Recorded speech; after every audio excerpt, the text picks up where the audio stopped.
ಅದರ ಈ ಕಡೆನೇ ಉಳಿಯಿತು ಪಂಚಾರತಿ.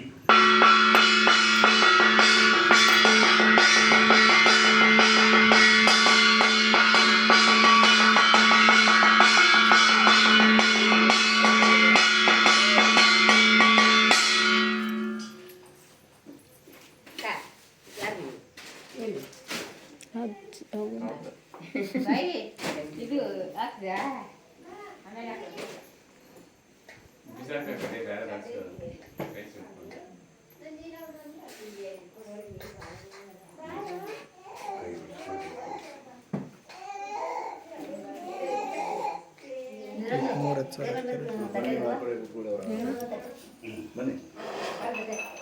ಇನ್ನಾರು ಜೋಡಿ ಕೂತ್ಕೋತೀರಾ? ಹಲೋ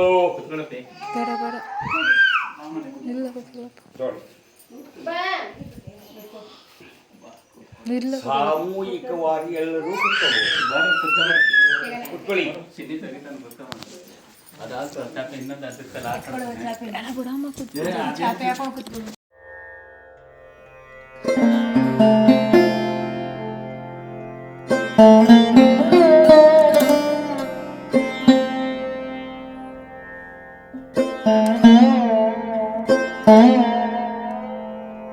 ಧಾರಣ ಸುಲಗ್ನ ಸಾವಧಾನ ಶಿವಮರ್ಥ ಸಾವಧಾನ ಸೀತಾರಾಘವಧ್ಯಾನ ಸಾವಧಾನ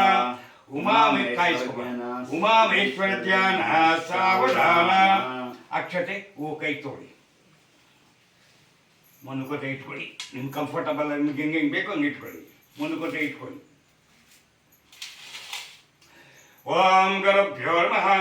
ಆಗಮಸ್ತಂತ ದೇವಾನಾಂ ಗಮನಾಸ್ತಂತ ವ್ಯಕ್ತತಾಂ ಕುರ್ವೇಗಂತಾರಮಂ ತತ್ತೇ ಸ್ನಾಕ್ವಾನುಲಾಂಚನಂ ವಿಜೇ ಘಂಟಾನಾದಂ ಕೃತ್ವಾ ಅಪಸರ್ಪಾಂತಮೋತಕಯೋ ಬೋಧ ವ್ಯಕ್ತಕರ್ತತೆ ಗಚ್ಚಾಂತೋ ಚವಾಗ್ನಿಯಾಂ ಆಪಕ್ರಾಮಾಂತಮೋತದ್ಯಾತೆ ಸರ್ವೇಷಾಮವೀಧೂರೇಣ ಬ್ರಹ್ಮಕಂ ಸುಮಾರ್ವೇತ್ ಪ್ರಚಿತ್ವಾಯಾರ್ವಾ ಲೋಕದೇ ವಿಷ್ಣುನಾರ್ವಾಹ ಪಂಚಧಾರಾಯಮಾಂ ದೇವಿ ಪವಿತ್ರಂ ಪುರುಷಾ ಸಂಕೃತ್ವಾಕ ಇತಿ ಭೂತೆ ವಿಪ್ರಾರ್ಥನಃ. ಹೇಳಿ. ಶುಭಾಭ್ಯಾಂ ಶುಭಾಭ್ಯಾಂ ಶೋಭನೆ ಭರತವರ್ಷೆ ಭರತಖಂಡೆ ಗೋದಾವರ್ಯಾಕ ದಕ್ಷಿಣೇ ತೀರೆ ಶಾಲಿವಾಹನ ಶಕೆ ಬೌದ್ಧಾವತಾರೆ ರಾಮಕ್ಷೇತ್ರೆ ಅಸ್ಮಿನ್ ವರ್ತಮಾನೆ ವ್ಯಾವಹಾರಿಕೆ ಚಾಂದ್ರಮಾನೇನ ಅಸ್ಯ ಪ್ರಭವಾದೆ ಷಷ್ಠೆ ಯಮುನೇ ಚೈವ ಗೋದಾವರೇ ಸರ್ಪತಿ ನರ್ಮದಾ ಸಿಂಧು ಕಾವೇರಿ ಜಲೇಸ್ಮಿನ್ ಸಂಧಿಂ ಗುರುಕೋಂ ಆಪೋ ವಾಂ ಇದಂಗಂ ಸರ್ವ ವಿಶ್ವಭೂತಾನ್ ವ್ಯಾಪಕಾ ಪಶು ಆಪೂರ್ಣಮಾಪಕಾಂ ಸಂಬಳಾಪೋ ವೀರಾಣಮಸುಳಾಪಕಾಂ ಚಂದಂ ಶಾಪ ಜ್ಯೋತಿಂ ಶಾಪ ಯಜಿಂ ಶಾಮರತ್ವತ್ಸರ್ವದ ಆಪೋ ಭದ್ಭುವಸ್ಪರಾಂ ಇಮಮೇ ಗಂಗೆ ಯಮನೆ ಸರ್ಪದಿ ಸ್ವರಿಜಿಸ್ತಾವಕಂ ಸರಿದಾವೃಷ್ಟ್ಯಾಂ ಹಸಿಕ್ನಿಯಾಂ ಮರ್ದದೇವಿ ಸತ್ಯಾರ್ತಿಕಿಯೇ ಶುಣೀಯಾಸು ಸುಮಮಾಯ ಗಂಗಾರಿ ಸುತೀರ್ಥಾನ್ಯಾ ಬಾಹ್ಯಾಂ ಕಾಳಶೋರಿಕೇನಕ ಪೂಜಿತಿ ಕಾಳಶೋರಿಕೆ ಕೊಡಿ ತಗಿ ಕಾಳಶೋರಿಕೇನಕ ಪೂಜಾ ದ್ರವ್ಯಾಣಿ ಸಂಪ್ರೋಕ್ಷ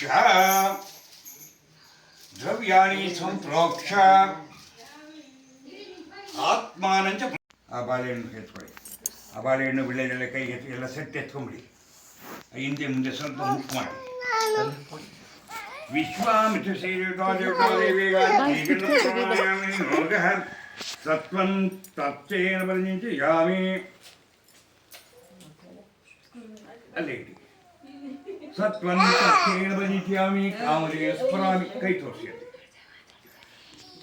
ವಿಶ್ವಾಮಿತ್ರ ದೇವತಾದೇವಿಗ ಚೇತನ ಪ್ರಾಣಾಯಾಮಿ ಯೋಗ ಸತ್ವಂ ತತ್ಸೇನ ಪರಿಣಿಂಚಯಾಮಿ ಕಾಮದೇವ ಸ್ಮರಾಮಿ. ಅಮೃತಮಸ್ತು ಅಮೃತೋ ಶನಿಸ್ವಾಹ. ಓಂ ವ್ಯಾನಾಯ ಸ್ವಾಹ ಗುಣಾನಾಯ ಸ್ವಾಹ ಗುಣಾನಾಯ ಸ್ವಾಹ ಬ್ರಹ್ಮಣೇ ಸ್ವಾಹ ಮಧ್ಯ ಮಧ್ಯೆ ಸ್ವಾದೋರಗ ತೀರ್ಥಮಾವಾಕ್ಯಾಮಿ ಕರ್ಷಾಗ್ರೆ ರುದ್ರಮಾವಾಕ್ಯಾಮಿ ಕರ್ಷಿ ಯೋಗೋ ವಾಣೀರ್ಣ ಗರ್ಭಾಭ್ಯಾಂ ನಮಃ ಉಮಾವೈಶ್ವಾನಗಾಂ पितृभ्यो नमः मातृभ्यो नमः आचार देवताभ्यो नमः कुल देवताभ्यो नमः इष्ट देवताभ्यो नमः कल्याणाद्भुतगात्राय कामितात्पराय वेङ्कटनाथाय श्रीनिवासाय नमो नमः नमस्ते अष्टभगवानाय मृत्युंजयाय सर्वेश्वराय शंकराय देवाय नमः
ओम इंद्राय नमः ओम अग्निये नमः ओम यमराजाय नमः ओम निरुतिये नमः ओम वरुणाय नमः ओम वायुवे नमः ओम कुबेर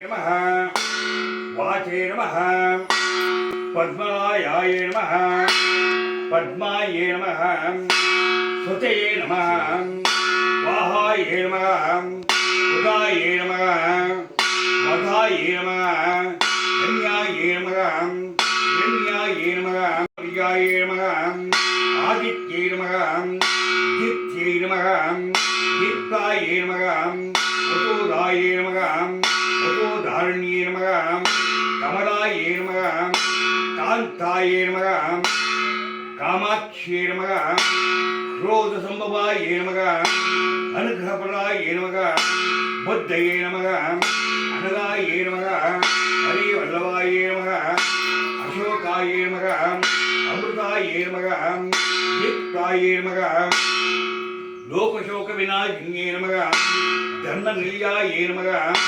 करुणाय नमः लोकमात्रे नमः पद्मप्रियाय नमः पद्महस्ताय नमः पद्माक्षाय नमः पद्मसुन्दर्यै नमः पद्मोद्भवाय नमः पद्ममुख्यै नमः पद्मनाभप्रियाय नमः रमाय नमः पद्मालाधराय नमः देव्यै नमः पद्मिन्यै नमः पद्मगन्धिन्यै नमः पुण्यगन्धाय नमः सुप्रसन्नाय नमः प्रसादाभिमुख्यै नमः प्रभाय नमः चन्द्रवदनाय नमः चन्द्राय नमः चन्द्रसहोदर्यै नमः चतुर्भुजाय नमः चन्द्ररूपाय नमः इन्द्राय नमः इन्दुशीतलाय नमः बाललार्जन्यै नमः पुष्ट्यै नमः शिवाय नमः शिवगणियै नमः सत्यै नमः विमलाय नमः विश्वजनिन्यै नमः तुष्ट्यै नमः दारिद्र्यनाशिन्यै नमः प्रीताभिष्कान्यै नमः शान्ताय नमः चित्राम्बालामराय नमः श्रीयै नमः भास्कर्यै नमः बिल्वनिलयाय नमः वरारोहाय नमः यशैकुण्यै नमः उदारङ्गाय नमः वसुन्धराय नमः धरण्यै नमः ಶಿವ ಕೂಡ ಅವನ ಬಳಿಗೆ ಹೋಗ್ತಾನಂತೆ ಸತ್ಯನಾರಾಯಣ ಬಳಿಗೆ. ನಾನೇನೋ ಯಾರು ಸಿಕ್ಕವ್ರಿಗೆಲ್ಲ ವರ ಕೊಟ್ಬಿಟ್ಟಿದ್ದೀನಿ ಶ್ರೀಮನ್ನಾರಾಯಣ, ನನಗೆ ರಾಕ್ಷಸರೆಲ್ಲ ಬಂದು ನನ್ನೆಲ್ಲ ಅಡಾಪ್ಟ್ ಮಾಡ್ತಾ ಇದ್ದಾರೆ, ಇದು ಪರಿಹಾರ ಮಾಡಪ್ಪ ಅಂತೇಳಿ ಮಹಾವಿಷ್ಣು ಬಳಿಗೆ ಹೋಗ್ತಾನಂತೆ. ಶಿವ ಕೂಡ ಹೋಗ್ತಾನಂತೆ. ಹಾಗಾಗಿ is A supreme up A god. ಅಂದರೆ ದೇವರುಗಳಿಗೆಲ್ಲ ದೇವರು ಯಾರಪ್ಪ ಅಂದರೆ ಅವನು ಹೆಚ್ಚಿನವನು, ಅವನು ಹೆಡ್ ಆಫೀಸ್ ಅಂತೇಳಿ. ಆಯ್ತಾ? ಹೊಡ್ಕಪ್ಪ ಒಂದು ಕಾಯಿ. ವಾಂ ವಿಶ್ವಾಮಿತ್ರ ಸೇದುದಾ ದೇವತಾ ದೇವಿಗ ಚೇತನ ಪ್ರಾಣಾಯಾಮಿನಿ ಯೋಗ ಪತ್ವಂ ಪತ್ನೇನ ಬಂಧಿಯಾಮಿ ಕಾಮೇ ಸ್ಮರಾಮಿ ಸಮಸ್ತು. ಯಾರು ಕನ್ನಡ ಓದ್ತೀರಾ? ಯಾರು ಓದ್ತೀರಾ? ಒಂದು 2 ಅಧ್ಯಾಯ ಹೇಳ್ತೀನಿ ನಾನು. ನಿನ್ನೆ ಪರಲ್ಲ, ಬಾಯ್ ಕೂತ್ಕೋ. ಹಳೆಗನ್ನಡ ಏನಿಲ್ಲ, ಈಗ ಇತ್ತೀಚಿನ ಕನ್ನಡ, ಮುದ್ದಣ್ಣನ ಕನ್ನಡ ಅಲ್ಲ, ಧಾರಾ ಬೇಂದ್ರೆ ಕನ್ನಡ ಅಲ್ಲ, ಈ ಒಂದು ಹೊಸ ಕನ್ನಡ. ಕೂತ್ಕೊಳ್ಳ ಮಗನ. ಸ್ಕಾಂದ ಪುರಾಣದ ರೇಖಾಖಂಡದ ಮೊದಲನೇ ಅಧ್ಯಾಯ ಪ್ರಾರಂಭವಾಗುತ್ತೆ.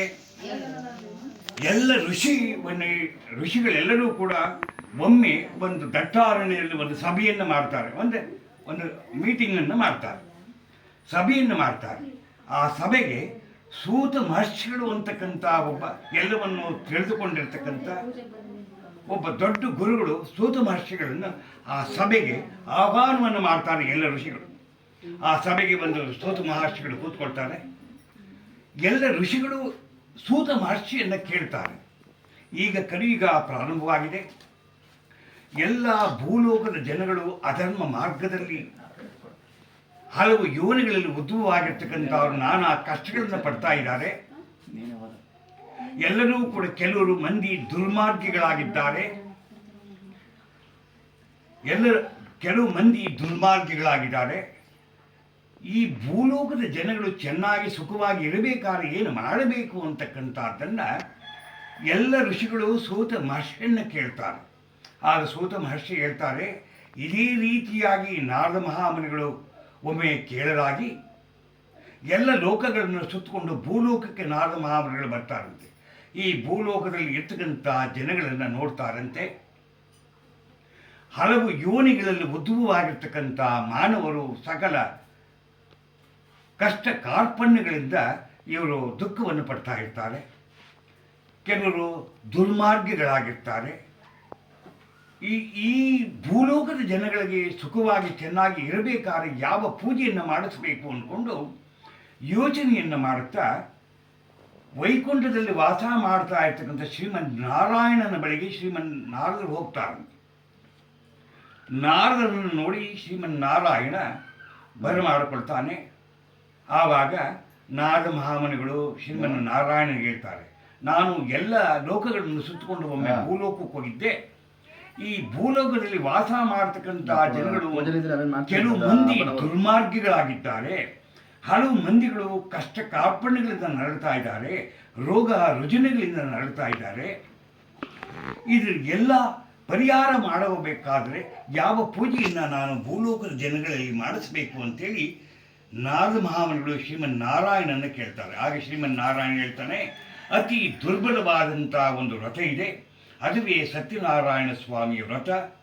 ನೀವು ಕೂಡ ಇದನ್ನು ಭೂಲೋಕದ ಜನಗಳ ಹತ್ರ ನೀವು ಮಾಡಿಸಿ ಅಂತೇಳಿ ಅವರಿಗೆ ಉಪದೇಶವನ್ನು ಮಾಡಿ ನಾರದ ಮಹಾಮುನಿಗಳನ್ನು ಕಳಿಸ್ಕೊಡ್ತಾರೆ. ಈ ಮಧ್ಯೆ ನಾರದ ಮಹಾಮುನಿಗಳನ್ನು ಕೇಳ್ತಾರೆ, ಯಾರು ಈ ಪೂಜೆಯ ವ್ರತವನ್ನು ಮೊದಲು ಮಾಡಿದರು, ಇದಕ್ಕೆ ಯಾವ ದಿವಸ ಮಾಡಬೇಕು, ಮಾಡುವ ವಿಧಾನ ಯಾವುದು ಅಂಥೇಳಿ ಎಲ್ಲ ಸಾಷ್ಟಾಂಗವಾಗಿ ಕೇಳ್ತಾರೆ. ಆವಾಗ ಶ್ರೀಮನ್ನಾರಾಯಣ ಹೇಳ್ತಾರೆ, ಮೊದಲು ಈ ವ್ರತವು ದುಃಖ ಶೋಕಾದಿಗಳನ್ನು ಪರಿಹಾರ ಮಾಡ್ತಕ್ಕಂಥದ್ದು, ಧನ ಧಾನ್ಯಗಳನ್ನು ವೃದ್ಧಿಯನ್ನು ಪಡಿಸ್ತಕ್ಕಂಥದ್ದು, ಯಾರಿಗೆ ಸಂತಾನವಿರಲ್ವೋ ಸಂತಾನ ಫಲವಾಗಿರ್ತಕ್ಕಂಥ ವ್ರತ ಸಂತಾನವನ್ನು ಕೊಡ್ತಕ್ಕಂಥದ್ದು, ಸಕಲ ಸೌಭಾಗ್ಯ ಸಂತಾನಗಳನ್ನು ಉಂಟು ಮಾಡ್ತಕ್ಕಂಥದ್ದು, ಎಲ್ಲ ಕಡೆಗಳಲ್ಲಿಯೂ ಕೂಡ ನಾವೇನೇ ಕೆಲಸ ಮಾಡಿದ್ರೂ ಕೂಡ ಜೀವನ ತಂದು ಕೊಡ್ತಕ್ಕಂಥದ್ದು. ಯಾವ ದಿನದಲ್ಲಿ ಮನುಷ್ಯನಿಗೆ ಈ ವ್ರತವನ್ನು ಮಾಡಬೇಕು ಎಂದು ಉಪೇಕ್ಷೆ ಉಂಟಾಗುತ್ತೋ ಆ ದಿವಸ ಸತ್ಯನಾರಾಯಣ ಸ್ವಾಮಿಯನ್ನು ಅರ್ಚಿಸಬೇಕು. ಧರ್ಮದಲ್ಲಿ ದೃಷ್ಟಿ ಉಳ್ಳವನಾಗಿ ವಿಪ್ರರಿಂದ ನಿಂತರ ಎಲ್ಲರನ್ನು ಸೇರಿಸಿ ಧರ್ಮದಲ್ಲಿ ದೃಷ್ಟಿ ಉಳ್ಳವನಾಗಿ ವಿಪ್ರರಿಂದೊಡಗೂಡಿ ಶ್ರೇಷ್ಠವಾಗಿರ್ತಕ್ಕಂಥ ಸಜ್ಜಿಗೆ, ಹಾಲು, ಮೊಸರು, ತುಪ್ಪ, ಜೇನು, ಸಕ್ಕರೆ ಇದನ್ನೆಲ್ಲ ಮಿಶ್ರ ಮಾಡಿ ತಂಬಿಟ್ಟನ್ನಾದರೂ ಮಾಡಿ ಬ್ರಾಹ್ಮಣರಿಗೆ ದಕ್ಷಿಣೆಗಳ ದಾನಾದಿಗಳನ್ನು ಮಾಡಿ ಎಲ್ಲರ ಮಿತ್ರರನ್ನು ಬಂಧುಗಳನ್ನು ಕೂಡಿಸ್ಕೊಂಡು ವ್ರತವನ್ನು ಆಚರಣೆ ಮಾಡಿ ಅವರಿಗೂ ಭೋಜನವನ್ನು ಮಾಡಿಸಿ ತಾನೂ ಕೂಡ ಊಟ ಮಾಡಿ ಬಂದರೆ ಪೂರ್ಣ ಫಲ ಲಭಿಸುತ್ತೆ. ಇಹಲೋಕದಲ್ಲಿ ಸುಖವನ್ನು ಅನುಭವಿಸಿ ನಾವಿರೋ ತನಕ ಕೊನೆಯಲ್ಲಿ ವೈಕುಂಠ ಪ್ರಾಪ್ತಿಯಾಗತ್ತೆ ಅನ್ನೋದಕ್ಕೆ ಮೊದಲನೇ ಅಧ್ಯಾಯದ ಸ್ಕಾಂದ ಪುರಾಣದ ರೇಖಾಖಂಡದ ಮೊದಲನೇ ಅಧ್ಯಾಯ ಮುಗಿಯುತ್ತೆ. ನೋಡ್ಕೊಪ್ಪ, ಒಂದು ಪೂಜೆ ತೋಡಿ. ಓಂ ಕುಸುಮಾಕ್ಷತಾಂ ಗೃಹೀತ್ವಾ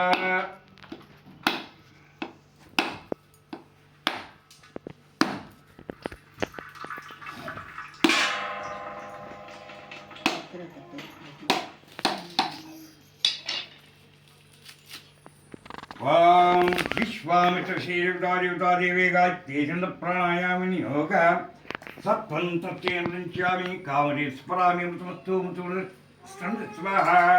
ಓಂ ಜ್ಞಾನಾಯ ಸ್ವಾಹ ಗುರಾನಾಯ ಸ್ವಾಹ ಸಮಾನಾಯ ಸ್ವಾಹ ಓಂ ಬ್ರಹ್ಮಣೇ ಸ್ವಾಹ ಮಧ್ಯ ಮಧ್ಯೆ ಸ್ವಾರ್ವರ್ಗವ ಪಾನೀಯಂ ಸಮರ್ಪಯಾಮಿ ರಕ್ಷಾಂ ಧಾರಯಾಮಿ ಪಾನೀಯಂ ಸಮರ್ಪಯಾಮಿ ರಕ್ಷಾಂ ಧಾರಯಾಮಿ. ಸ್ಕಾಂದ ಪುರಾಣದ ರೇಖಾಖಂಡದ 2ನೇ ಅಧ್ಯಾಯ ಪ್ರಾರಂಭವಾಗುತ್ತೆ. ಕಾಶಿ ಅಂತಕ್ಕಂತಹ ಒಂದು ಕ್ಷೇತ್ರ, ಒಂದು ಪಟ್ಟಣದಲ್ಲಿ, ಕಾಶಿ ಕ್ಷೇತ್ರದಲ್ಲಿ ಒಬ್ಬ ಬ್ರಾಹ್ಮಣ, ಆತನ ಹಿಂದಿನ ಜನ್ಮದ ಫಲದಿಂದ ಆತನಿಗೆ ಕಷ್ಟಗಳು ಬಂದ್ಬಿಡುತ್ತೆ. ಎಲೈ ನಾರದ ಮಹರ್ಷಿಗಳೇ, ಪೂರ್ವದಲ್ಲಿ ನೀನು ಹೇಳಿದಂತೆ ಈ ವ್ರತವು ಯಾರಿಂದ ಆಚರಿಸಲ್ಪಟ್ಟಿತೋ ಆ ವಿಷಯವನ್ನು ಕುರಿತು ಪುರಾತನವಾದ ಒಂದು ಇತಿಹಾಸವನ್ನು ಹೇಳುವನ್ನು ಕೇಳುವವನಾಗು. ಅತಿ ಮನೋಹರವಾದ ಒಂದು ಕಾಶಿ ಕ್ಷೇತ್ರದಲ್ಲಿ ಅತ್ಯಂತ, ನಾನು ಮೊದಲೇ ಹೇಳಿದ ಹಾಗೆ ಆತ ಬಹಳ ಶ್ರೀಮಂತನಾಗಿರ್ತಾನೆ, ದಾನ ಧರ್ಮಗಳನ್ನು ಮಾಡ್ತಾ ಇರ್ತಾನೆ. ಆದರೆ ಇಂದಿನ ಜನ್ಮದ ಕರ್ಮಗಳು ಆತನಿಗೆ ಕಳೆದಿರೋದಿಲ್ಲ. ಹಾಗಾಗಿ ಅವನಿಗೆ ಕಷ್ಟಗಳು ಪ್ರಾರಂಭವಾಗುತ್ತೆ. ಎಲ್ಲೆಲ್ಲಿಯೂ ಹಸುವು ಬಾಯಾರಿಕೆಯಿಂದ ಸುತ್ತಾ ಇರ್ತಾನೆ. ಇದನ್ನೆಲ್ಲವನ್ನು ಬಹಳ ದಿನಗಳ ಕಾಲ ಶ್ರೀಮನ್ನಾರಾಯಣ ನೋಡ್ತಾ ಇರ್ತಾನೆ.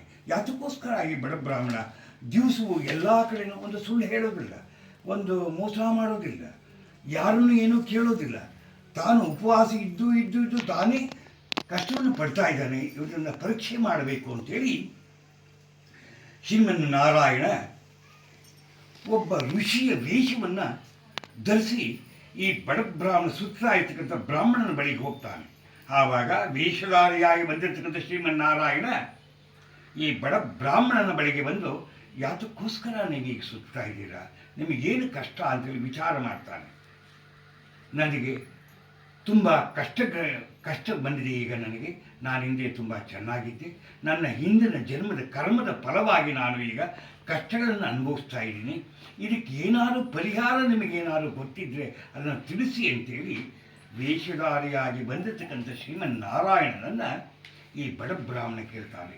ಆವಾಗ ಶ್ರೀಮನ್ನಾರಾಯಣ ಆ ಬಡ ಬ್ರಾಹ್ಮಣನ ನೋಡಿ ಕನಿಕರವು ಪಟ್ಟು, ಸತ್ಯನಾರಾಯಣ ಸ್ವಾಮಿಯ ವ್ರತ ಅಂತಕ್ಕಂಥದ್ದು ಒಂದಿದೆ, ಅದನ್ನು ನೀವು ನಿಷ್ಠೆ ಭಕ್ತಿಯಿಂದ ನೀನು ಮಾಡು. ನೀನು ಏನು ಕಳ್ಕೊಂಡಿದ್ದೀಯೋ ಅದು ಎಲ್ಲವೂ ಕೂಡ ನನಗೆ ಮತ್ತೆ ಪ್ರಾಪ್ತವಾಗತ್ತೆ ಅಂಥೇಳಿ ಹೇಳ್ತಾನೆ.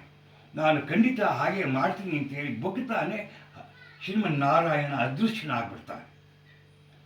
ಆ ಬಡಬ್ರಾಹ್ಮಣ ಆವತ್ತಿನಿಂದ ಒಂದು ಸಂಕಲ್ಪವನ್ನು ಮಾಡ್ತಾನೆ, ಒಂದು ಉದ್ದೇಶವನ್ನು ಇಟ್ಕೊಂಡಿರ್ತಾನೆ.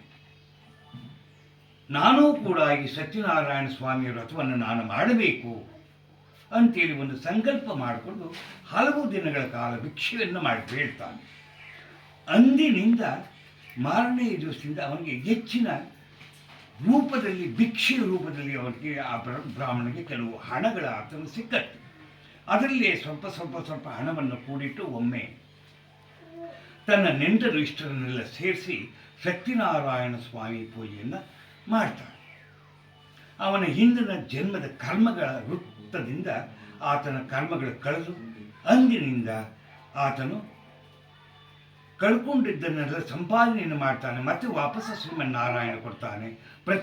ನಾನು ತಿಂಗಳಲ್ಲೂ ನಾನು ಈ ವ್ರತವನ್ನು ನಾನು ಮಾಡ್ತೀನಿ ಅಂತೇಳಿ ಒಂದು ಸಂಕಲ್ಪವನ್ನು ಮಾಡ್ತಾನೆ. ಆ ಇರೋವರೆಗೂ ಕೂಡ ಈ ಸತ್ಯನಾರಾಯಣ ಸ್ವಾಮಿ ಪೂಜೆಯನ್ನು ಮಾಡ್ತಿ ಇರೋವರೆಗೂ ಅವನು ಇಹಲೋಕದಲ್ಲಿ ಸುಖವನ್ನು ಎಲ್ಲ ಸುಖಗಳನ್ನು ಅನುಭವಿಸಿ ಅಂತ್ಯದಲ್ಲಿ ಆತನಿಗೆ ವೈಕುಂಠ ಪ್ರಾಪ್ತಿಯಾಗುತ್ತೆ. ಹೀಗಿರುವಾಗ ಒಮ್ಮೆ 1-2-3 ತಿಂಗಳು ಪ್ರತಿ ತಿಂಗಳು ಪೂಜೆಯನ್ನು ಮಾಡ್ತಾ ಇರ್ತಾನೆ. ಆ ಪೂಜೆಯನ್ನು ಮಾಡ್ತಾ ಇರುವಾಗ ಒಂದು 3-4-5ನೇ ತಿಂಗಳಲ್ಲಿ ಆ ಮಾಡ್ತಾ ಇರ್ತಕ್ಕಂಥ ಆ ಮನೆಯ ಬೀದಿಯಲ್ಲಿ ಸೌರಿಯನ್ನು ಮಾರ್ತಕ್ಕಂಥ ಒಬ್ಬ ವರ್ತಕ ಹೋಗ್ತಾ ಇರ್ತಾನೆ. ಈ ಪೂಜೆ ನಡೀತಾ ಇರ್ತದೆ. ಈ ಪೂಜೆಯ ಶಬ್ದಗಳು ಆತನಿಗೆ ಆ ಸೌರಿಯನ್ನು ಮಾರ್ತಕ್ಕಂಥ ಅವನಿಗೆ ಕೇಳಿಸುತ್ತೆ. ಆ ಸೌದಿ ಹೊರೆಯನ್ನು ಅಲ್ಲೇ ಇಟ್ಟು ಏನೋ ಇಲ್ಲಿ ಪೂಜೆ ನಡೀತಾ ಇದೆ ಅಂತೇಳಿ ಕೈ ಕಾಲು ತೊಡ್ಕೊಂಡು ಆ ಪೂಜೆಗೆ ನಡೀತಾ ಇರ್ತಕ್ಕಂಥ ಬ್ರಾಹ್ಮಣನ ಮನೆಗೆ ಹೋಗ್ತಾನೆ. ಆ ಪೂಜೆ ಮುಗಿಯುವವರೆಗೂ ಅಲ್ಲೇ ಇದ್ದು ತೀರ್ಥ ಪ್ರಸಾದವನ್ನು ತಿಂದು ಊಟವನ್ನು ಮಾಡಿ ಕೊನೆಯಲ್ಲಿ ಆ ಪೂಜೆ ವಿಧಾನವನ್ನು ಕೇಳ್ತಾನೆ ಆ ಬ್ರಾಹ್ಮಣನ ಮನೆಯಲ್ಲಿ. ಇದಕ್ಕೆ ಯಾವ ಪೂಜೆ, ಇದನ್ನು ಮಾಡಿದ್ರೆ ಫಲ ಏನು ಅಂತೇಳಿ ಈ ಸೌದೆ ವ್ಯಾಪಾರವನ್ನು ಮಾಡ್ತಕ್ಕಂಥ ಅವನು ಆ ಬ್ರಾಹ್ಮಣನ ಕೇಳ್ತಾನೆ. ಇದು ಸತ್ಯನಾರಾಯಣ ಸ್ವಾಮಿಯ ವ್ರತ ಅಂತಕ್ಕಂಥದ್ದು. ಕೇಳಿದ ಫಲಗಳನ್ನು ಕೊಡ್ತಕ್ಕಂಥದ್ದು, ಈಪ್ಸಿತ ಫಲಗಳನ್ನು ಕೊಡ್ತಕ್ಕಂಥದ್ದು. ಯಾವ ದಿವಸದಲ್ಲಿ ನಿನಗೆ ಈ ವ್ರತವನ್ನು ಮಾಡಬೇಕು ಅಂತೇಳಿ ನನಗೆ ಸಂಕಲ್ಪವಾಗುತ್ತೋ ಆ ದಿವಸ ನೆಂಟರು ಇಷ್ಟನ್ನು ಸೇರಿಸಿ ನೀನು ಕೂಡ ಭಕ್ತಿಯಿಂದ ನೀನು ಮಾಡು, ಅವನು ಅನುಗ್ರಹಿಸ್ತಾನೆ ಅಂಥೇಳಿ ಈ ಬ್ರಾಹ್ಮಣ ವರ್ತಕನಿಗೆ ಹೇಳ್ಕೊಡ್ತಾನೆ. ನಾನೂ ಕೂಡ ಈ ವ್ರತವನ್ನು ಮಾಡಬೇಕು ಅಂಥೇಳಿ ಒಂದು ಅರಕೆಯನ್ನು ಹೊತ್ಕೊತಾನೆ. ಸಂಕಲ್ಪವನ್ನು ಹೊತ್ಕೊಂಡು ಮತ್ತೆ ತನ್ನ ಸೌದೆಯ ವ್ಯಾಪಾರವನ್ನು ಪ್ರಾರಂಭ ಮಾಡ್ತಾನೆ. ಹಲವು ದಿನಗಳ ನಂತರ ಅವನಿಗೂ ಈ ಸೌದೆ ಮಾರೋ ಲಾಭದಲ್ಲಿ ಅವನು ಕೂಡ ಈ ಸತ್ಯನಾರಾಯಣ ಸ್ವಾಮಿ ಪೂಜೆಯನ್ನು ಮಾಡ್ತಾನೆ. ನೆಂಟರಿಷ್ಟನ್ನು ಸೇರಿಸ್ತಾನೆ. ತಾನೂ ಕೂಡ ಸುಖವನ್ನು ಅನುಭವಿಸ್ತಾನೆ. ಇಹಲೋಕದಲ್ಲಿ ಅವನು ಇರೋವರೆಗೂ ಕೂಡ ಸುಖವನ್ನು ಅನುಭವಿಸಿ ಅಂತ್ಯದಲ್ಲಿ ವೈಕುಂಠ ಪ್ರಾಪ್ತಿಯಾಗತ್ತೆ ಅನ್ನೋದಕ್ಕೆ 2ನೇ ಅಧ್ಯಾಯ ಕೂಡ ಸಮಾಪ್ತಿಯಾಗುತ್ತೆ. ಅಲ್ಲಿಗೆ ಮಂಗಳಾಟ ಮಾಡಿ 3ನೇ ಅಧ್ಯಾಯಕ್ಕೆ ನಾವು ಹೋಗ್ತಾ ಇದ್ದೀವಿ. ಓದ್ತೀರಾ? ಓದಿ, ಪರವಾಗಿಲ್ಲ. ಓಂ ಹಿರಣ್ಯ ಪಾತ್ರಂ ಮಧುಪೂರ್ಣ ದಧಾತಿಮರ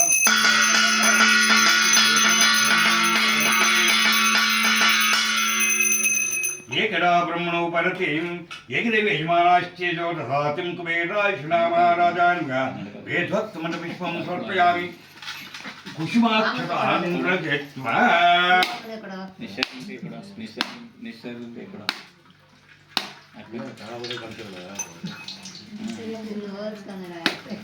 ಕೊಡು ಹೋಗಿ. ಅಧ್ಯಾಯ ನಾನೇ ಓದ್ತೀನಿ.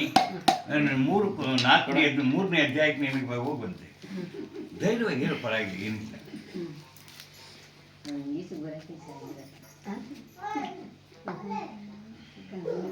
ಸ್ಕಾಂದ ಪುರಾಣ ರೇಖಾಗಣದ 3ನೇ ಅಧ್ಯಾಯಕ್ಕೆ ನಾವೆಲ್ಲ ಪ್ರವೇಶವನ್ನು ಮಾಡ್ತಾ ಇದ್ದೀವಿ. ಪೂರ್ವ ಕಾಲದಲ್ಲಿ ಉಲ್ಕಮುಖ ಅಂತ ಒಬ್ಬ ರಾಜ ಇರ್ತಾನೆ ಒಂದು ರಾಜ್ಯದಲ್ಲಿ.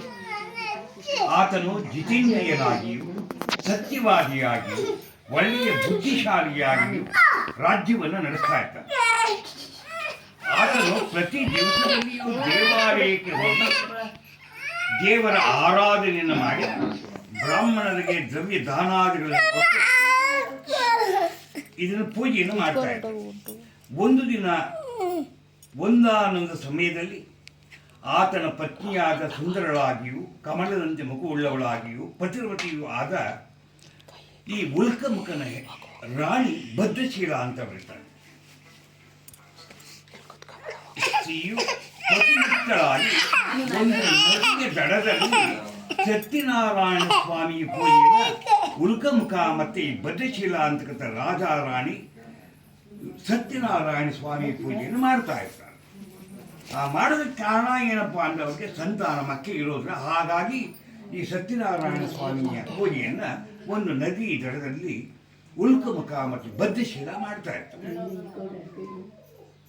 ರಾಜನನ್ನು ಕಂಡು ರಾಜನಾರ್ಥವಾಗಿ ಬಂದು ವ್ರತವನ್ನು ಮಾಡುತ್ತಿರುವ ರಾಜನನ್ನು ಅದೇ ಮಾರ್ಗದಲ್ಲಿ ಸಮುದ್ರ ಮಾರ್ಗದಲ್ಲಿ ವ್ಯಾಪಾರವನ್ನು ಮಾಡಿಕೊಂಡು ಒಬ್ಬ ವರ್ತಕ ಬರ್ತಾ ಇರ್ತಾನೆ. ಈ ರಾಜ ಮಾಡ್ತಾ ಇರ್ತಕ್ಕಂಥ ಪೂಜೆ ಸಮೀಪಕ್ಕೆ ಬಂತಾನೆ. ಒಂದು ರೀತಿಯ ಆಶ್ಚರ್ಯವಾಗುತ್ತೆ, ಒಂದು ಆಸಕ್ತಿಯೂ ಬರ್ತದೆ. ವಿನಯದಿಂದ ಕೈ ಮುಗಿದು ಕೇಳ್ತಾನೆ, ಎಲೆ ರಾಜನೇ, ಭಕ್ತಿಯುಕ್ತನಾಗಿ ಮನಃಶುದ್ಧಿಯಿಂದ ನೀನು ಮಾಡುತ್ತಿರುವ ವ್ರತವಾಗುವುದು. ಅದನ್ನೆಲ್ಲವನ್ನು ನನಗೆ ಹೇಳಬೇಕೆಂದು ಕೇಳ್ತಾನೆ. ಆಗ ರಾಜ ಹೇಳ್ತಾನೆ, ಎಲೆ ವ್ಯಾಪಾರಿಗೆ, ಬಂಧುಗಳಿಂದ ಒಡಗೂಡಿ ಪುತ್ರಾಸಕ್ತನಾದ ನಾನು ಮಕ್ಕಳಿರುವುದಕ್ಕೋಸ್ಕರ ಸಕಲ ಇಷ್ಟಾರ್ಥಗಳನ್ನು ಕೊಡ್ತಕ್ಕಂಥ ಲಕ್ಷ್ಮೀ ಸಮೇತನಾಗಿರ್ತಕ್ಕಂಥ ಸತ್ಯನಾರಾಯಣ ಸ್ವಾಮಿಯ ಪೂಜೆಯನ್ನು ಮಾಡ್ತಾ ಇದ್ದೀನಿ. ರಾಜನ ಮಾತನ್ನು ಕೇಳಿ, ಎಲೆ ರಾಜನೇ, ನನಗೂ ಕೂಡ ಮಕ್ಕಳಿಲ್ಲ. ಆದ ಕಾರಣ ಈ ವ್ರತ ಪ್ರಭಾವದಿಂದ ನಿಶ್ಚಯವಾಗಿ ನಿಮಗೆ ಸಂತಾನ ಉಂಟಾಗುವುದೆಂದು ನಂಬಿದ್ದೇನೆಯಾಗಿ ಈ ವ್ರತ ವಿಧಾನವನ್ನು ತಿಳಿಸಬೇಕೆಂದು ಕೋರ್ತಾನೆ.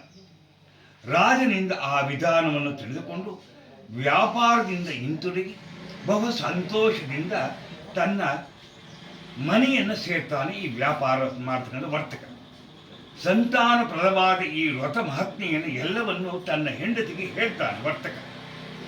ಯಾವಾಗ ನಮಗೆ ಮಕ್ಕಳಾಗುತ್ತೋ ಆವಾಗ ನಾವು ಸತ್ಯನಾರಾಯಣ ಸ್ವಾಮಿ ಪೂಜೆಯನ್ನು ಮಾಡೋಣ ಅಂತೇಳಿ ಒಂದು ಹರಕೆಯನ್ನು ಹೊತ್ಕೊಳ್ತಾನೆ ಈ ವರ್ತಕ. ಹೀಗಿರಲು ಒಂದು ದಿನ ಋತುಸ್ನಾತಳಾದ ಲೀಲಾವತಿಯು ಪತಿಯೊಡನೆ ಸಂತೋಷಗೊಂಡಿರಲು ಸತ್ಯನಾರಾಯಣ ಸ್ವಾಮಿಯ ಪ್ರಭಾವದಿಂದ ಆ ದಿನದಿಂದಲೇ ಗರ್ಭವನ್ನು ಧರಿಸಿ 10ನೇ ತಿಂಗಳಲ್ಲಿ ಪುತ್ತಿಕ ಒಂದು ಹೆಣ್ಣು ಮಗುವಿಗೆ ಜನನವನ್ನು ಕೂಡ ಆಗುತ್ತೆ. ಶುಕ್ಲ ಪಕ್ಷದ ಚಂದ್ರನೋಪಾದಿಯಾಗಿ ಕನ್ಯಾಮಣಿ ದಿನದಿನಕ್ಕೂ ವೃದ್ಧಿಯನ್ನು ಪಡೆಯುತ್ತಾ ಇರ್ತಾರೆ. ಆ ಮಗಳಿಗೆ ಕಲಾವತಿ ಅಂತ ಈ ವರ್ತಕ ನಾಮಕರಣವನ್ನು ಮಾಡ್ತಾರೆ. ಆಗ ಲೀಲಾವತಿ ಎಂಬ ವರ್ತಕನ ಭಾರ್ಯೆಯು ಆಗ ಕೇಳ್ತಾಳೆ, ನಾವು ಒಂದು ಹರಕೆ ಹೊತ್ಕೊಂಡಿದ್ವು, ನಾವು ಮಕ್ಕಳಾದರೆ ಸತ್ಯನಾರಾಯಣ ಸ್ವಾಮಿ ಪೂಜೆಯನ್ನು ಮಾಡ್ತೀವಿ ಅಂತೇಳಿ, ನಮಗೀಗ ಒಂದು ಮಗುವಾಗಿದೆ, ನಾವು ಯಾಕೆ ಮಾಡಬಾರ್ದು ಅಂತ ಕೇಳ್ತಾಳೆ. ಆಗ ಅವನಿಗೆ ವರ್ತಕ ಏನು ಮಾಡ್ತಾನೆ, ಅಯ್ಯೋ ಅವಳು ಮದುವೆ ಟೈಮ್ ಮಾಡ್ಕೊಂಡ್ರೆ ಆಯಿತು, ಮುಂದಕ್ಕೆ ಹಾಕೊಂಡು ಹೋಗ್ತಾ ಇರ್ತಾನೆ. ಅವನ ವ್ಯಾಪಾರವೇ ಮುಖ್ಯ ಆಗುತ್ತೆ, ಅವನ ಪೂಜೆಯನ್ನು ಮಕ್ಕಳಾದರೂ ಎಲ್ಲವನ್ನು ಮರೀತಾ ಬರ್ತಾ ಇರ್ತಾರೆ. ಹೀಗಿರುವಾಗೆ, ಎಲೆ ಸ್ವಾಮಿಯೇ, ಪೂರ್ವದಲ್ಲಿ ನಾವು ಸಂಕಲ್ಪ ಮಾಡಿದಂಥ ವ್ರತವನ್ನು ಇನ್ನು ಯಾತಕ್ಕೋಸ್ಕರ ನಾವು ಮಾಡಲಿಲ್ಲ. ವರ್ತಕ ಹೇಳ್ತಾನೆ, ಎಲೆ ಪ್ರೇಳೆ, ಈಕೆಯ ಮದುವೆಯ ಟೈಮ್ನಲ್ಲಿ ನಾವು ಮಾಡೋಣ ಅಂತೇಳಿ ಸಮಾಧಾನವನ್ನು ಮಾಡಿ ಹೆಂಡತಿಗೆ ವ್ಯಾಪಾರಕ್ಕೋಸ್ಕರ ಹೊರಟೋಗ್ತಾನೆ. ಹೀಗಿರುವಾಗೆ ಆ ವರ್ತಕನ ವಿವಾಹ ವಯಸ್ಕರಾದ ಅಷ್ಟೊಂದು 18 ವರ್ಷವೂ ತುಂಬೋಗ್ಬಿಡುತ್ತೆ ಆ ಮಗಳಿಗೆ ಅನುರೂಪವಾದಂಥ ಒಂದು ವರನನ್ನು ಹುಡುಕಿ ಮದುವೆಯನ್ನು ಮಾಡ್ತಾನೆ. ಕಾಂಚನ ಎಂಬ ಪಟ್ಟಣವನ್ನು ಸೇರಿ ಅಲ್ಲಿಂದ ವರ್ತಕನ ಕುಮಾರನನ್ನು ಕರೆತಂದು ಆ ವರ್ತಕನ ಕುಮಾರನಿಗೆ ಮಗಳನ್ನು ಕೊಟ್ಟು ಮದುವೆಯನ್ನು ಮಾಡ್ತಾನೆ. ವಿಧೋನಾಕ್ತವಾಗಿ ಆ ವರ್ಣಿಗೆ ತನ್ನ ಮಗಳನ್ನು ದಾರಿಯಲ್ಲಿ ಕೊಡ್ತಾನೆ. ಧನ ಮದಾಂಧದಿಂದ ಕೂಡಿದ ವರ್ತಕನು ವಿವಾಹ ಕಾಲದಲ್ಲಿಯೂ ಕೂಡ ವ್ರತವನ್ನು ಆಚರಣೆಯನ್ನು ಮಾಡೋದಕ್ಕೆ ಬಿಟ್ಬಿಡ್ತಾನೆ. ಇದರಿಂದ ಸ್ವಾಮಿಗೆ ಅವನಲ್ಲಿ ಕೊರದು ಉಂಟಾಯಿತು. ಆ ಬಳಿಕ ವ್ಯಾಪಾರದಲ್ಲಿ ಬುದ್ಧಿಶಾಲಿಯಾದ ಆ ವರ್ತಕನು ಕಾಲ ವಶದಿಂದಲೂ ಸ್ವಕರ್ಮ ವಶದಿಂದಲೂ ಅಳಿಯನಿಂದೊಡಗೂಡಿ ವ್ಯಾಪಾರಕ್ಕಾಗಿ ಜಾಗೃತಿಯಿಂದ ಹೊರಟು ಸಮುದ್ರ ದಡವನ್ನು ಸೇರ್ತಾನೆ. ಮನೋಹರವಾದ ರಕ್ತಸಾರ ಎಂಬ ಒಂದು ಪಟ್ಟಣದ ಬಳಿ ಶ್ರೀಮಂತನಾದ ಅಳಿಯನೊಡನೆ ವ್ಯಾಪಾರ ಮಾಡುತ್ತಿರಲು ಒಂದು ದಿನ ರಮಣೀಯವಾದ ಆ ಪಟ್ಟಣದ ಒಡೆಯನಾದ ಚಂದ್ರಕೇತುವು ರಾಜನ ಗೃಹದಲ್ಲಿ ಕುಳಿತು ಇವರೀವರು ಹೋಗಲು ಆ ಕಾಲದಲ್ಲಿ ಮಾಡಿದ ಪ್ರತಿಜ್ಞೆಯನ್ನು ಮರೆತ ಆ ವರ್ತಕನನ್ನು ನೋಡಿ ಸತ್ಯನಾರಾಯಣ ಸ್ವಾಮಿಯು, ಎಲೆಗೆ ನನಗೆ ಸಹಿಸಲು ಅಶಕ್ಯವಾದಂಥ ದುಃಖ ಉಂಟಾಗಲಿ ಎಂದು ಶಾಪವನ್ನು ಕೊಡ್ತಾನೆ. ಒಂದು ದಿನ ಕಳ್ಳರು ಆ ರಮಣೀಯವಾದ ಚಂದ್ರಕೇತು ಎಂಬ ಒಂದು ಪಟ್ಟಣದಲ್ಲಿ ರಾಜ ಅಲ್ಲಿ ವ್ಯಾಪಾರವನ್ನು ಮಾಡ್ತಾ ಇರ್ತಾರೆ. ಒಂದು ದಿನ ಕಳ್ಳರು ರಾಜ ದ್ರವ್ಯವನ್ನು ಅಪಹರಿಸಿ ಈ ವರ್ತಕರು ವ್ಯಾಪಾರವನ್ನು ಮಾಡ್ತಾ ಇರ್ತಕ್ಕಂಥ ಪ್ರದೇಶದ ಕಡೆಗೆ ಬರ್ತಾರೆ. ಕಳ್ಳರು ರಾಜಭಟರು ಕಳ್ಳರನ್ನು ಹುಡುಕುತ್ತಾ ಬರುತ್ತಿರುವುದನ್ನು ಈ ಚೋರರು ಕಂಡು ಬಹು ಭಯವನ್ನು ಹೊಂದಿ ಅಲ್ಲಿಯೇ ತಾವು ಕಳ್ಳತನ ಮಾಡಿರ್ತಕ್ಕಂಥ ದ್ರವ್ಯವನ್ನು ಈ ವರ್ತಕರ ಬಳಿ ಇಟ್ಟು ಅವರು ತಪ್ಪಿಸ್ಕೊಂಡ್ಬಿಡ್ತಾರೆ. ರಾಜಭಟರು ಹುಡುಕೊಂಡು ಬರ್ತಾ ಇರ್ತಾರೆ, ಕಳ್ಳರನ್ನು ಹುಡುಕೊಂಡು ಬರ್ತಾ ಇರ್ತಾರೆ. ಅವರು ಕಳ್ಳತನ ಮಾಡ್ತಂಥ ವಜ್ರ ವೈಡೂರಿಗಳೆಲ್ಲವೂ ಕೂಡ ಈ ವರ್ತಕನ ಬಳಿಯನ್ನೇ ನೋಡ್ತಾರೆ. ಈ ವರ್ತಕ ಮತ್ತು ಅಳಿಯ ಇವರಿಬ್ಬರೇ ಕಳ್ಳರಿರಬೇಕೆಂದು ಇವರನ್ನು ಬಂಧನದಲ್ಲಿ ಇಟ್ಬಿಡ್ತಾನೆ ರಾಜ.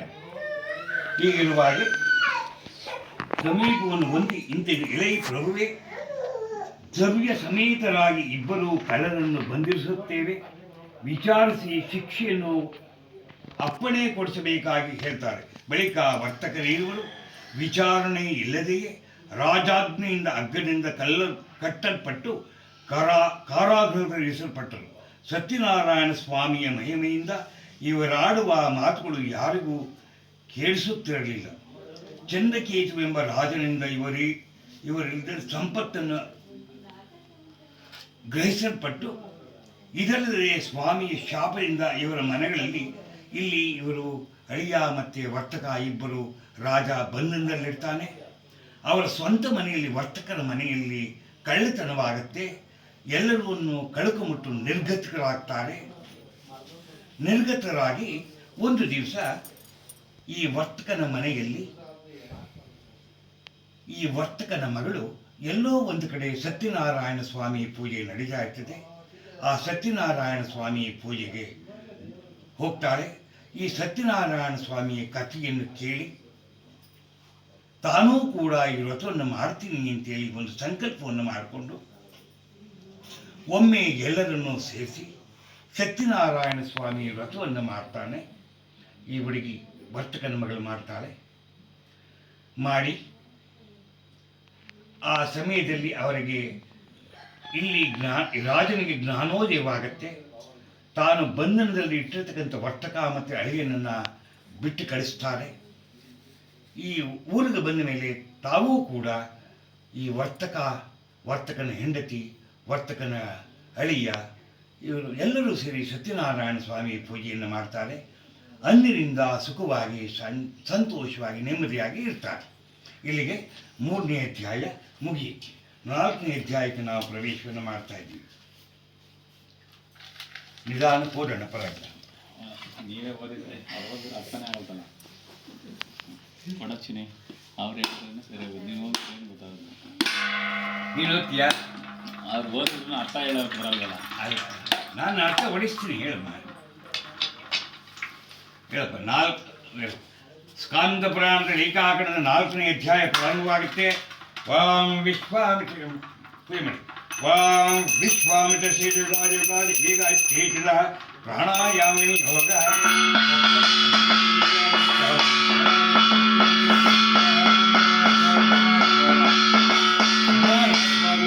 ಸ್ವಾಗ ಇಷ್ಟ ದೇವತಾಭ್ಯೋ ನಮಃ. ಕುಸುಮಾಕ್ಷತ ಅಂತ ಹೇಳಿ ಕುಸುಮಾಕ್ಷತಾನ್ ಗ್ರಹಿತ್ವ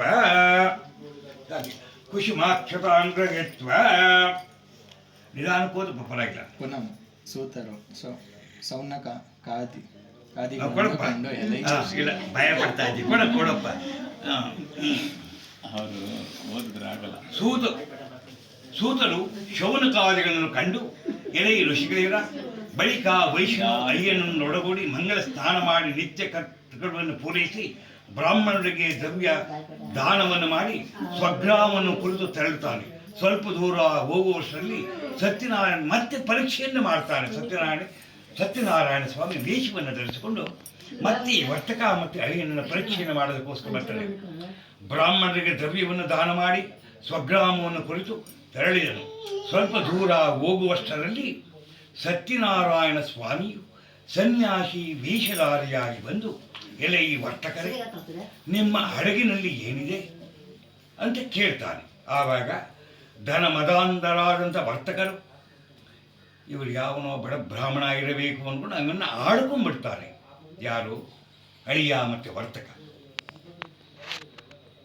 ಹಾಸ್ಯದಿಂದಲೂ ಎಲೆ ಈ ಸನ್ಯಾಸಿಯೇ, ನೀನು ಏತಕ್ಕೋಸ್ಕರ ಕೇಳುವೆ? ನಮ್ಮ ಹತ್ರ ಏನಾದರೂ ದ್ರವ್ಯವಿದೆ, ಹಣವಿದೆ, ಅದನ್ನು ಅಪಹರಿಸಬೇಕು ಅಂತೇನು ನೀನು ಕೇಳ್ತಾ ಇದ್ದಿ ಅಂತೇಳಿ ಆ ವೇಷಧಾರಿಯಾಗಿ ಬಂದಿರತಕ್ಕಂಥ ಶ್ರೀಮನ್ನಾರಾಯಣನ ಆಡ್ಕೊಳ್ತಾರೆ.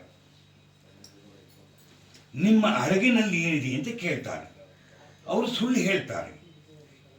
ಈ ರೀತಿ ನುಡಿದ ಅಸತ್ಯ ವಾಕ್ಯವನ್ನು ಕೇಳಿ ಸ್ವಾಮಿಯು, ನಿಮ್ಮ ಮಾತು ಯಥಾರ್ಥವಾಗಲಿ, ನಮ್ಮ ಬಳಿನಲ್ಲಿ ಏನೂ ಇಲ್ಲ, ನಮ್ಮ ಹಡಗಿನಲ್ಲಿ ಏನೂ ಇಲ್ಲ ಅಂತಾರೆ.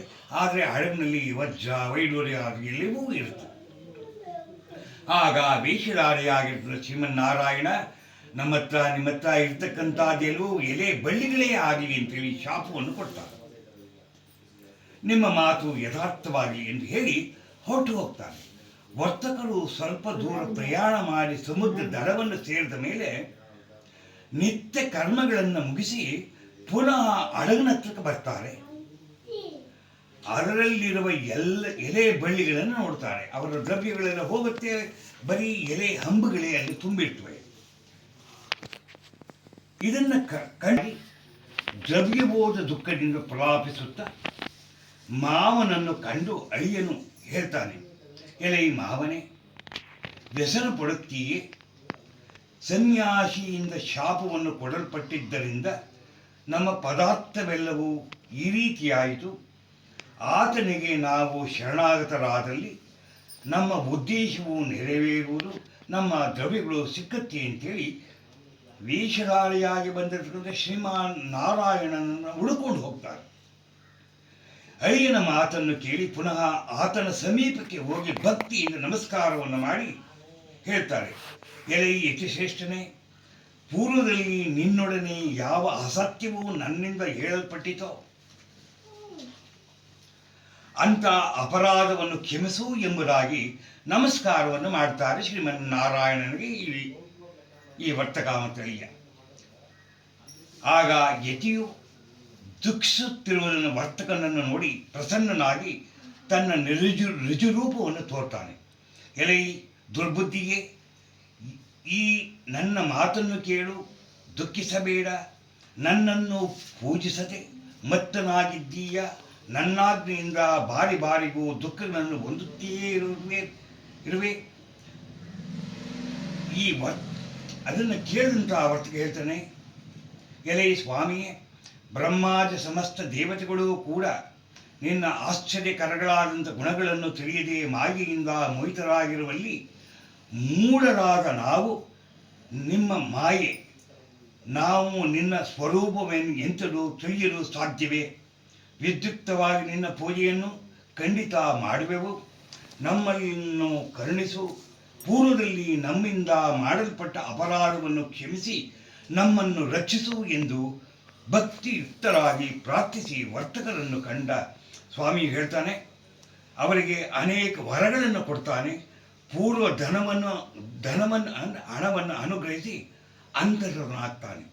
ನಂತರ ವರ್ತಕರು ಹಡಗಿನಲ್ಲಿ ದ್ರವ್ಯವನ್ನು ತುಂಬಿರುವುದನ್ನು ಕಂಡು ಸತ್ಯನಾರಾಯಣ ಸ್ವಾಮಿಯ ದಯೆಯಿಂದ ನಮ್ಮ ಇಷ್ಟಾರ್ಥಗಳು ನೆರವೇರಿತು, ಸ್ವಜನರಿಂದೊಡಗೂಡಿ ಯಥಾವಿಧಿಯಾಗಿ ಸ್ವಾಮಿಯನ್ನು ಪೂಜಿಸಿ ಆತನ ಅನುಗ್ರಹದಿಂದ ಸಂತೋಷಯುಕ್ತರಾಗಿ ಸಕಲ ಸಂಬಂಧಿಕರನ್ನು ಸೇರಿಸಿ ತಮ್ಮ ದೇಶದ ಸಮೀಪಕ್ಕೆ ಬರ್ತಾರೆ. ರತ್ನಪುರವೆಂಬ ನಮ್ಮ ದೇಶವು ಸಿಕ್ಕಿತು ಎಂದೇಳಿ ತಮ್ಮ ಊರಿನ ಬಳಿಗೆ ಬರ್ತಾರೆ. ಆ ಸಮಯದಲ್ಲಿ ವರ್ತಕನ ಮಡದಿಯನ್ನು ಕಂಡು ತಾಯಿಯೇ ಅಳಿಯನೊಂದೊಡಗೂಡಿ ಪಟ್ಟಣದ ಬಳಿಗೆ ಬರ್ತಾರೆ. ಈ ನನ್ನ ವರ್ತಕ ಮತ್ತು ನಮ್ಮ ಅಳಿಯ ಇಬ್ಬರು ಬರ್ತಾ ಇದ್ದಾರೆ ಅಂತೇಳಿ ಈ ವರ್ತಕನ ಹೆಂಡತಿ ಮತ್ತು ಮಗಳು ಸಮುದ್ರದ ದಡಕ್ಕೆ ಬರ್ತಾರೆ. ಈ ಪ್ರಕಾರವಾಗಿ ಹೇಳಿದ ದೂತನ ಮಾತನ್ನು ಕೇಳಿದ ಪತಿರ್ವದಿಯಾದ ವರ್ತಕನ ಸತಿಯು ಸಂತೋಷದಿಂದ ಸತ್ಯನಾರಾಯಣ ಸ್ವಾಮಿಯ ಪೂಜಿಸಿ ಮಗಳನ್ನು ಕುರಿತು ಹೇಳ್ತಾಳೆ, ಎಲೈ ಮಗಳೇ, ಪೂಜೆಯನ್ನು ಸತ್ಯನಾರಾಯಣ ಸ್ವಾಮಿ ಪೂಜೆ ನಡೀತಾ ಇರ್ತದೆ. ಈ ವರ್ತಕ ಮತ್ತು ಅಳಿಯ ಬರೋ ವಾರ್ತೆಯ ಮಗಳನ್ನು ಕೇಳಿದ ತಕ್ಷಣ ಪೂಜೆಯನ್ನು ಅರ್ಧ ಮಾಡಿ ಓಡಿ ಬಂದ್ಬಿಡ್ತಾಳೆ. ತಾಯಿಯ ಮಾತನ್ನು ಕೇಳಿ ಕಲಾವತಿ ಮಾಡುತ್ತಿದ್ದ ವ್ರತವನ್ನು ಮುಗಿಸಿ ಪ್ರಸಾದವನ್ನು ತಿನ್ನದೇ ಬರ್ತಾಳೆ. ಸತ್ಯನಾರಾಯಣ ಸ್ವಾಮಿಯು ಧನಯುಕ್ತವಾದ ಹಡಗಿನೊಡನೆ ಅವಳ ಪತಿಯನ್ನು ಜಲದಲ್ಲಿ ಮುಳುಗಿಸಿಬಿಡ್ತಾನೆ. ಕಲಾವತಿಯು ದುಃಖಿಸುತ್ತಾ ಭೂಮಿಯಲ್ಲಿ ಬಿದ್ದೋಗ್ತಾಳೆ. ವರ್ತಕನು ದುಃಖಿತಳಾದ ಮಗಳನ್ನು ಕಂಡು ಭಯಗೊಂಡು ಮನದಲ್ಲಿ ಹೇಳ್ತಾನೆ, ಸರ್ವ ದುಃಖಗಳು ದುಃಖಿಸುತ್ತಿರುವ ತಾಯಿಯಾದ ಲೀಲಾವತಿಯು ಮಗಳ ಅವಸ್ಥೆಯನ್ನು ಕಂಡು ಅಳುತ್ತಾ ಪತಿಯನ್ನು ಕುರಿತು ಹೇಳ್ತಾಳೆ. ಆವಾಗ ಒಂದು ಅಶಶೀರವಾಣಿಯಾಗುತ್ತೆ. ನೀನು ಸತ್ಯನಾರಾಯಣ ಸ್ವಾಮಿಯ ವ್ರತವನ್ನು ಮಾಡಿ ಪ್ರಸಾದವನ್ನು ತಿನ್ನದೆ ಬಂದಿದ್ದಕ್ಕೋಸ್ಕರ ಈ ಅನಾಹುತವಾಯಿತು ಅಂತ ಹೇಳಿದಾಗ ಮತ್ತೆ ನೀನು ಹೋಗಿ ಈ ಪ್ರಸಾದವನ್ನು ತಿಂದು ಬಂದಿದ್ದೀಯಾದರೆ ನಿನ್ನ ಪತಿ ಬದುಕ್ತಾನೆ ಅಂತೇಳಿ ಅಶಕೀರವಾಣಿಯಾಗುತ್ತೆ. ಪತಿಯನ್ನು ಕಳೆದುಕೊಂಡು ದುಃಖಿಸುತ್ತಾ ಕಲಾವತಿ ಎಂಬ ಕನ್ಯೆಯು ತನ್ನ ಪತಿ ನಷ್ಟವಾದ್ದರಿಂದ ದುಃಖಿತಳಾಗಿ ತನ್ನ ಪತಿಯ ಪಾದುಕೆಗಳನ್ನು ತೆಗೆದುಕೊಂಡು ಅದರ ಕೂಡ ಸಹಗಮನವನ್ನು ಮಾಡಬೇಕೆಂದು ನಿಶ್ಚಯವನ್ನು ಮಾಡ್ತಾಳೆ. ಹೀಗಿರುವಾಗೆ ಸತ್ಯನಾರಾಯಣನೇ ಮಾಡಿದ್ದಾನೆ ಅಥವಾ ನಾನು ಸತ್ಯನಾರಾಯಣ ದೇವರ ಮಾಯಾ ಶಾಪದಿಂದ ಭ್ರಾಂತನಾಗಿ ಇರುವನೋ ಏನೋ ಇದು ಯಾರಿಗೂ ತಿಳಿಯದು ಎಂದು ಹೇಳಿ ಸಮಸ್ತರಿಗೂ ತಿಳಿಸಿದವರಾಗಿ ಇವರುಗಳ ಸಮಕ್ಷಮದಲ್ಲಿ ತನ್ನ ಮನೋರಥವನ್ನು ಪ್ರಕಟ ಮಾಡ್ತಾನೆ. ನಾನು ಇದುವರೆಗೂ ನಿನ್ನ ವ್ರತವನ್ನು ಮಾಡದೆ ತಪ್ಪಿಸ್ಕೊಂಡಿದ್ದೀನಿ, ಖಂಡಿತವಾಗಿಯೂ ನಿನ್ನ ವ್ರತವನ್ನು ಖಂಡಿತವಾಗಿಯೂ ನಾನು ಮಾಡ್ತೀನಿ ಅಂತೇಳಿ ಒಂದು ಶಬ್ದವನ್ನು ಮಾಡ್ತಾನೆ. ಅಳಿಯ ಮತ್ತೆ ಅದೃಶ್ಯನಾಗಿ ಬರ್ತಾನೆ. ಅಂದಿನಿಂದ ಅವರೆಲ್ಲರೂ ಸೇರಿ ಸತ್ಯನಾರಾಯಣ ಸ್ವಾಮಿ ಪೂಜೆಯನ್ನು ಮಾಡಿ ಊಟ ಉಪಚಾರ ದಾನ ಧರ್ಮಾದಿಗಳನ್ನು ಮಾಡ್ತಾರೆ. ಅಂದಿನಿಂದ ಇರೋ ತನಕ ಸುಖ ಶಾಂತಿ ನೆಮ್ಮದಿಯಿಂದ ಬದುಕಿ ಯಲೋಕದಲ್ಲಿ ಸುಖವನ್ನು ಅನುಭವಿಸಿ ಅಂತ್ಯದಲ್ಲಿ ವೈಕುಂಠ ಅವರಿಗೂ ಕೂಡ ಪ್ರಾಪ್ತವಾಗುತ್ತೆ ಅನ್ನೋದಕ್ಕೆ 4ನೇ ಅಧ್ಯಾಯ ಕೂಡ ಸಮಾಪ್ತಿಯಾಗುತ್ತೆ. ಇನ್ನು ನಾವು ಕೊನೆಯ ಅಧ್ಯಾಯಕ್ಕೆ ನಾವು ಬಂದಿದ್ದೀವಿ.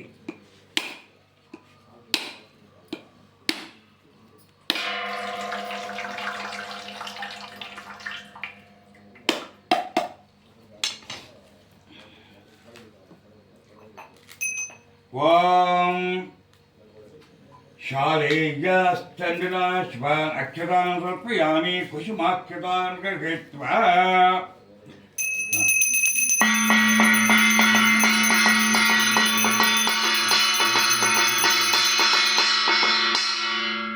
ಎರಡು ಕಾಯಿ ಒಂದೊಂದು ಹಣ್ಣು ಹಾಕಿ ಇದ್ರೆ ಪರವಾಗಿಲ್ಲ. ನಾಗ ದೊಡ್ಡ ಅಕ್ಕಿ ತಗೊಂಡು ದೊಡ್ಡ ಹೂವು ಬೇರೆ ಬದಲಾಯಿಸು. 2 ಕಾಯಿ 4 ಕಾಯಿ. ನಾವು 5ನೇ ಅಧ್ಯಾಯಕ್ಕೆ ಪ್ರಾರಂಭವನ್ನು ಮಾಡ್ತಾ ಇದ್ದೀವಿ.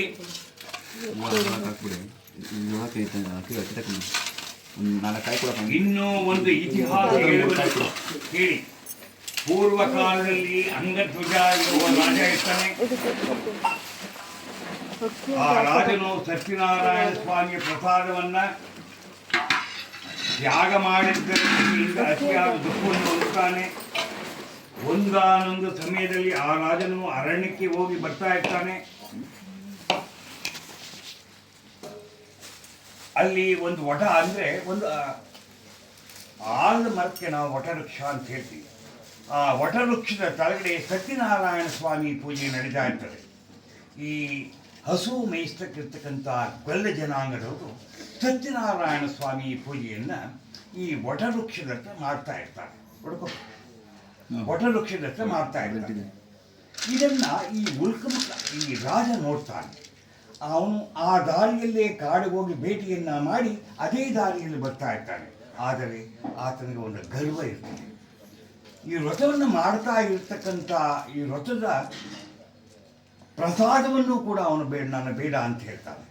ಹಾಗಾಗಿ ಸತ್ಯನಾರಾಯಣಿಗೆ ಅವನು ಬರುವುದು ತುಂಬ ಕೋಪ ಉಂಟಾಗುತ್ತೆ. 101 ಜನ ಮಕ್ಕಳುಗಳು ಕೂಡ ಮರಣವನ್ನು ಹೊಂದುತ್ತಾರೆ. ತನ್ನ ಸಾಮ್ರಾಜ್ಯವನ್ನು ಕಳ್ಕೊಳ್ತಾರೆ. ಹೀಗಿರುವಾಗ ಮತ್ತೆ ಈ ವಟವೃಕ್ಷದ ಬಳಿಗೆ ಸತ್ಯನಾರಾಯಣ ಸ್ವಾಮಿ ಪೂಜೆ ಎಲ್ಲ ನಡೀತಾ ಇದೆಯೋ ಮತ್ತೆ ಅದೇ ಜಾಗಕ್ಕೆ ಎಲ್ಲ ರಾಜ್ಯವನ್ನು ಕಳ್ಕೊಂಡು ದುಃಖಿಸುತ್ತಾ ಬರ್ತಾನೆ ಈ ರಾಜ. ಮತ್ತೆ ಅಲ್ಲಿ ಕೂತ್ಕೊಂಡು ತನ್ನ ಅಪರಾಧವನ್ನು ಕ್ಷಮಿಸುವಂತ ಕೇಳಿ ಅಲ್ಲಿ ಪ್ರಸಾದವನ್ನು ತಿಂದು ಸಂಕಲ್ಪವನ್ನು ಮಾಡ್ತಾನೆ.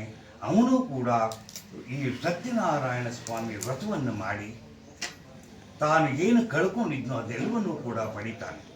ಇದಕ್ಕೆ 5ನೇ ಅಧ್ಯಾಯದಲ್ಲಿ ಯಾರು ಈ ವ್ರತವನ್ನು ಮಾಡಬೇಕು ಎಂದು ಸಂಕಲ್ಪವನ್ನು ಮಾಡ್ತಾರೋ ಈ ಪ್ರಕಾರವಾಗಿ ಪರಮ ದುರ್ಬಲವಾದಂಥ ಈ ವ್ರತವನ್ನು ಯಾವ ಮನುಷ್ಯನು ಮಾಡುತ್ತಾನೋ ಆತನಿಗೆ ಸತ್ಯನಾರಾಯಣ ದೇವರ ಪ್ರಸಾದದಿಂದ ಧನ ಧಾನ್ಯ ಮುಂತಾದದ್ದು ಪ್ರಾಪ್ತವಾಗುತ್ತದೆ.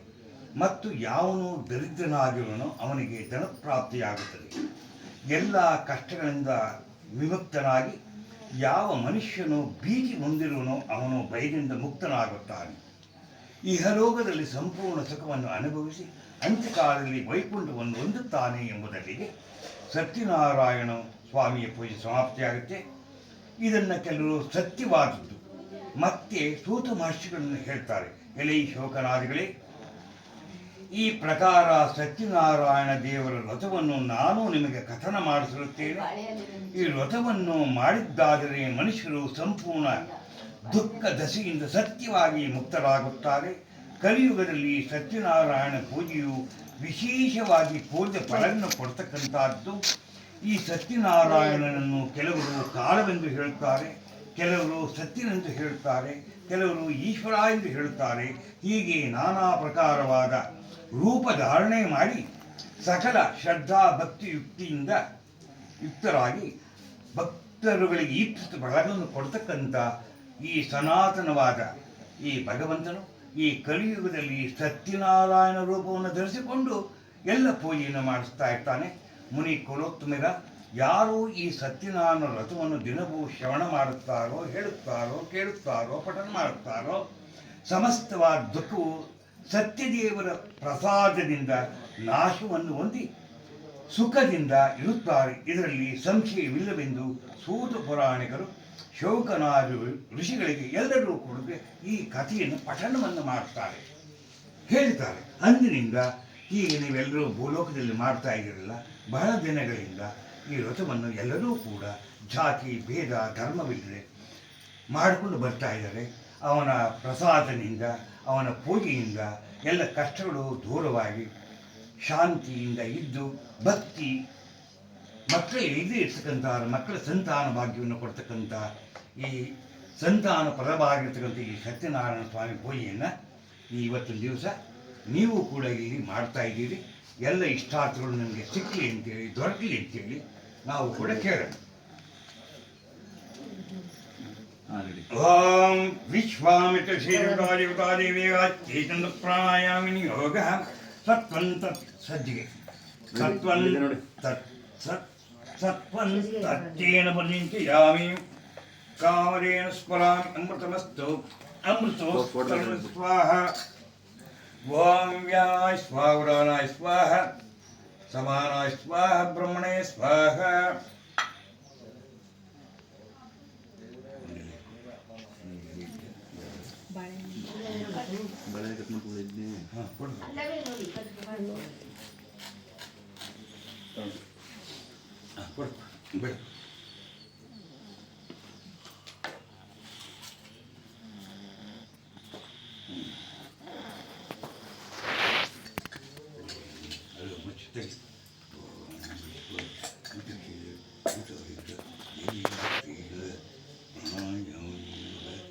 ಒಂದು ಕೆಂಪನ ಆರ್ಚ್ ಮಾಡ್ಕೊಳ್ತೀನಿ.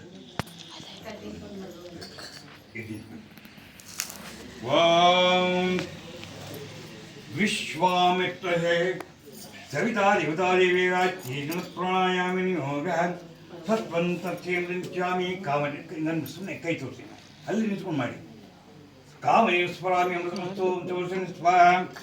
ಓಂ ಜ್ಞಾನಾಯ ಸ್ವಾಹ ಉದಾನಾಯ ಸ್ವಾಹ ಸಮಾನಾಯ ಸ್ವಾಹ ಓಂ ಬ್ರಹ್ಮಣೇ ಸ್ವಾಹ. ಇಷ್ಟದೇವತಾಭ್ಯೋ ನಮಃ. ಮಧ್ಯೆ ಮಧ್ಯೆ ಸ್ವಾಲೋರ್ಗಪಾಣಿಯನ್ನು ಸಮರ್ಪಯಾಮಿ ರಕ್ಷಾಂ ಧಾರಯಾಮಿ.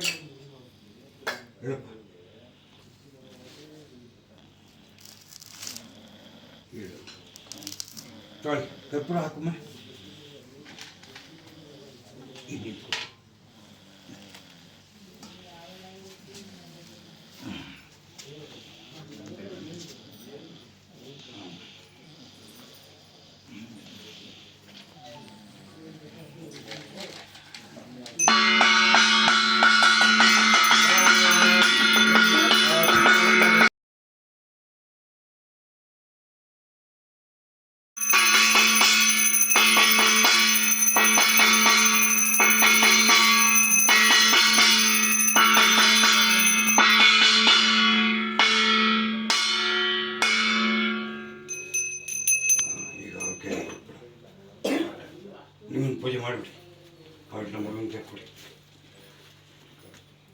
ಹಾಂ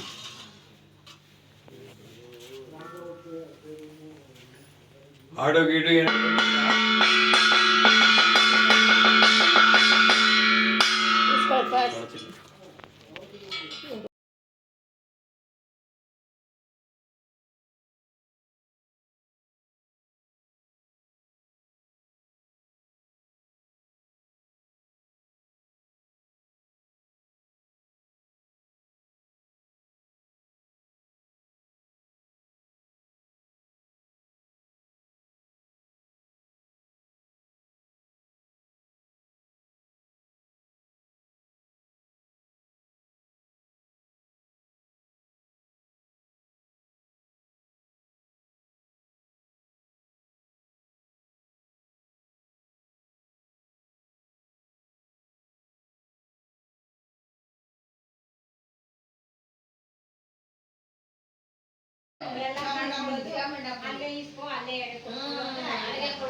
ನಾವು ಮಾರಮ್ಮನ್ ಕೊಡೋರು.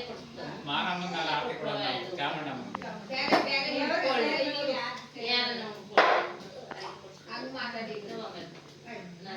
ಆಮೇಲೆ ದೇವ್ರು ಯಾವ ತರ ಕೊಂಡ ಯಾವ ಎಷ್ಟು ವರ್ಷ ಮಾಡ್ಲಿ ಕೊಂಡ ಮಾಡ್ದಾಗ ದೇವ್ರ ತರೋದು ನಮ್ಮಲ್ಲಿ ಹಂಗ್ ಮಾತಾಡಿರೋದು. ಯಾವತ್ ಕೊಂಡ ಮಾಡ್ತಾರ ನೋಡು ಅವತ್ ಬರೋದು ದೇವ್ರು. ಅಲ್ಲಿ ಗಂಟ ನಾವು ಅವ್ರು ಕೇಳೋಂಗಿಲ್ಲ. ಇವಾಗ ಅವ್ರು